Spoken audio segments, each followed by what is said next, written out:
Good afternoon, ladies and gentlemen. I'm meadsyreplays. Welcome back to the channel. Now, first off, I want to say congratulations to my winners with my 60,000 subscriber giveaway. We had 8 winners, and I announced the winners in a little short video, the shorts video. So congratulations to every single one of you, and thank you for every single one of you who entered and subscribed. It does mean a lot. Now, there will hopefully be another giveaway in the very near future with the RBM, the ratings battles, the thing that YouTubers are doing at the moment. But to get that, I need to stream 5 times. So I will be streaming over the next couple of weeks. Not a proper stream. I will be muted because I still have the family there in the background. So I'll just be literally playing ratings for an hour. I won't be talking, but I will be in the chat. So keep an eye out for that. It'll be good to start streaming again. It's been a very long time. It's been, what, 3 months or so? Almost about 4 months since I've streamed. So streaming will come very soon. But today's video, we are talking about the Vickers Cruiser and the Vickers Light. Now, are these tanks the best light tanks in the game? I believe they are. I really believe they are. They are very good tanks. Now, when Wargaming brought these tanks into the game, they had to nerf them because the turrets on the tank were absolutely incredible. They were light tanks with basically heavy armor on their turret. Very strong. But even after the nerf, like, they are still very strong, and in my opinion, they are the best light tanks in the game.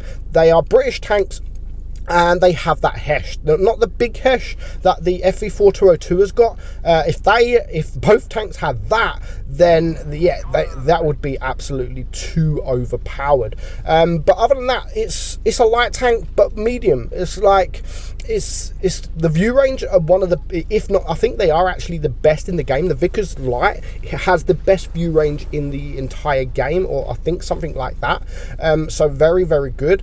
They are very quick. They have the light speed, and as you can see, the HE works absolutely perfect when you get behind these tanks, and that pumps the DPM up even more. And that's why we're going to talk about the DPM. Now, light tank DPM, I mean, this cruiser has about 800 DPM more than the T92E1, which is also a light tank. It has that high alpha, and also the Batchat in tier 9, it has around 200 DPM more than the Batchat. So DPM is on the sort of the lower medium side of DPMs on the tier. Not quite as high as the medium tanks, but you know, for what it is, it has the speed, it has the view range, has the camo, absolutely fantastic. And you can HE most tanks that you come against, some on the side, most on the rear. Now, I don't think he's going, I know he couldn't, there we go, easy HE in the rear of these guys, and that's a Jag Tiger.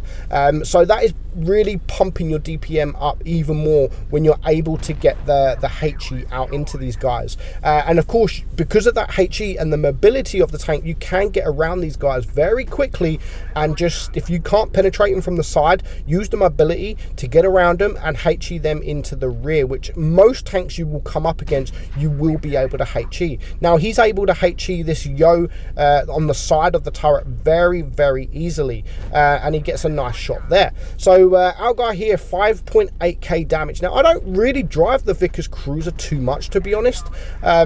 The Vickers Light is amazing, and it's a very popular in ratings, very popular in tournaments, and it's just all round, it performs really well.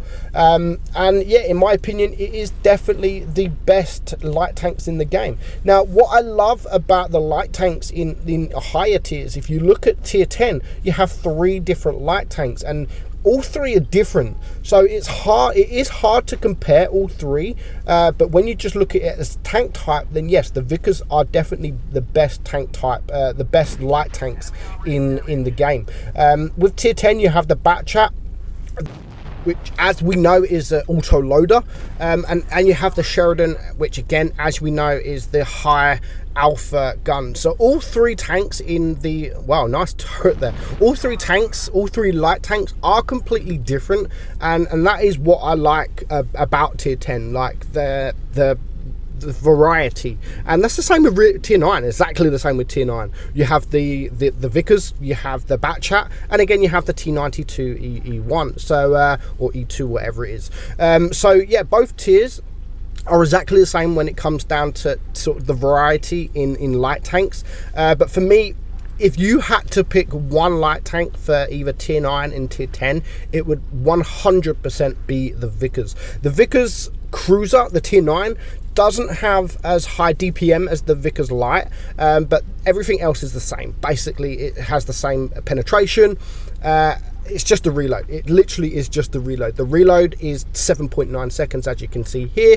Now, you can run it with calibrated shells, or you can run it with the rammer. Now, it all depends. That is literally just up to you.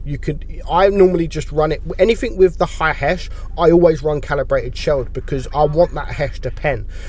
Because yes, if you're running calibrated shells, you are losing DPM, but because you are gaining extra on your HE pen as well, you're also then upping your DPM at the same time. But in all fairness, it is totally up to you what you run. You can run the calibrated shells, or you can run the rammer, and that's with most tanks, to be honest. But tanks with the higher hash, like the Death Star and the FE4202, tanks like that, I would 100% run the calibrated shells. But tanks like this and the Chieftain Mark 6, the FE215B, tanks like that has the hash, but it's the lower pen hash, then it's really totally up to you. Now, that was a bit lucky there with the AFK, but our guy here still manages to finish with 8,200 damage. Nice 7 kills there, nice amount of base experience, and just an all-round great game, even with that AFK, to be honest. 8,000 in a tier 9 game is really good. So well done, Monster Blanco. Now, next battle, we're going to watch the Vickers Light. Now, again, the best light tank in tier 10, 100%. The Sheridan is not really the same. You don't really see too many Sheridans out there at the moment, but again, the Sheridan can perform well, and it does perform well given the right situation. But yeah, this has everything going for it, and we're going to see a fantastic game here. So we're watching a double Vickers platoon, and double Vickers platoon, when you focus, can be absolutely devastating for the enemy team, especially if you can get behind them or at the side of them and you're double heshing them. Then their hit points will go very, very quickly. But unfortunately, our guy here, his platoon mate doesn't last very long. But he's in a good position, and luckily he's going to get some side shots into these guys. Now, he gets a nice bounce there, and that is the thing that the Vickers Light can do. It can get bounces. Even though I think it got nerfed on the turret, it can still get bounces on that turret. He's going to try the Hesh here onto the side, and you can see just how easy it is to penetrate some of these tanks with Hesh.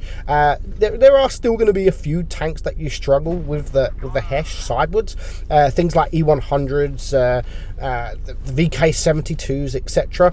But get behind them, and you may be able to penetrate the rear of them. But if you can't, then you just use the DPM. Now, the DPM on the Vickers Light, again, it's medium DPM. It's the lower end medium DPM. Most mediums in tier 10 have around 3,500 DPM. Now, the Vickers Light has 3,200 DPM. In fact, it has the exact same DPM as the STB1. So it's a light tank. It has the light speed, it has the camouflage, it has the Hesh, and it has the exact same DPM as a medium tank. Of course, you can up that DPM given the HE that you use. If you shoot mostly HE, if you can get around these tanks, then yes, your DPM will increase to more than things like the STB, and it'll be more like things like the T62, the Object 140s, more sort of near the 4,000 mark, to be honest. But we're going to just talk about this game at the moment, because what a game this is going to be. At the moment, he is on 2 kills and 3,200 damage. Now, he's going to clear that T54 there for his 3rd kill. Now it is a 3 versus 4. We can see 3 tanks around this area. The 50B has quite a lot of hit points, but again, if you get to the side of things like the 50B and use that Hesh, you can really just drain their hit points. Now, he does take care of that T-30, who does clear his waffle, so he had no danger in poking out in front of him. Now, he has hit points. He has 1,300 hit points left, which I suppose is a lot for this tank, but in tier 10, it's actually not that much, especially when you do, he's going to come up against a Centurion here, which he needs to be careful. But look at that, 550 HE shot into that 50B, bringing him now down to a one-shot. Now, if he can just splash a little bit of HE into him, then he will be dead. Now, the Centurion is also a one-shot, and now his E100 does clear, and he's just going to poke forward to clear that guy for his 5th kill. So it's now going to take him a Kolobanov and a 7 kill to win this game. He's on 4,900 damage. Now, the first thing I would probably do is take care of that 50B, who is a one-shot, but he's got different plans. He doesn't want to drop down. He has the higher ground, and being the higher ground, the 50B is quite far away, and that allows him just to try and clear this Emil 2. Now, the Emil 2 doesn't quite have the turret that the Kranwagen has got, so he's being very patient. There's still 3 minutes left on the clock. Now, I'd probably lose this game because I would have just dropped down to go for that 50B, who I know is a one-shot. But if you bounce your shot onto that 50B, and he's going to be able to get 3 of his shells into you, probably bringing you down to a one-shot. And of course, the Emil is also an auto-loader as well. So being patient definitely pays off for this guy. He does take a shot from the 50B, but he actually only takes 1 shot. But that could be very important, because now the Emil, if he's got all 3 shells loaded, it may be enough to clear him, but the thing that the Vickers has got is that speed over him. So he's just being patient. He's going to use this Centurion as a bit of cover, and he's just going to sort of just wait and circle this guy. It's very slow. There's still 2.5 minutes left on the clock. He does take a shot, and that was actually a high roll, a 500 high roll, which is a shame, because now it's definitely going to take 2 shots. But he manages to bait that shot there, and again, as long as this guy don't high roll, he should be able to clear him with his DPM, because this guy either has 1 shell left or he's reloading. And seeing as he's just baited that shot again, we now know that he is reloading, so he can use the DPM of this thing. I would again use the speed to get around him and maybe shoot Hesh into the rear, because he should be able to clear him. But he's still being very patient. He does not want to lose this game, and he takes another shot there, and now he's a one-shot. He is going to use that mobility to get around him, and he is going to take him out very, very easy. So both tanks are definitely fantastic tanks, and as I've said at the start, they are the best light tanks in the game. 100% they are the best light tanks in the game. If you haven't played them, definitely go play them, because you will have fun. And again, if you can get that Hesh out, then it's even more of a fun tank to play. So I hope you enjoyed the video, guys. I'm meadsy69, and I will catch you all soon. Bye bye.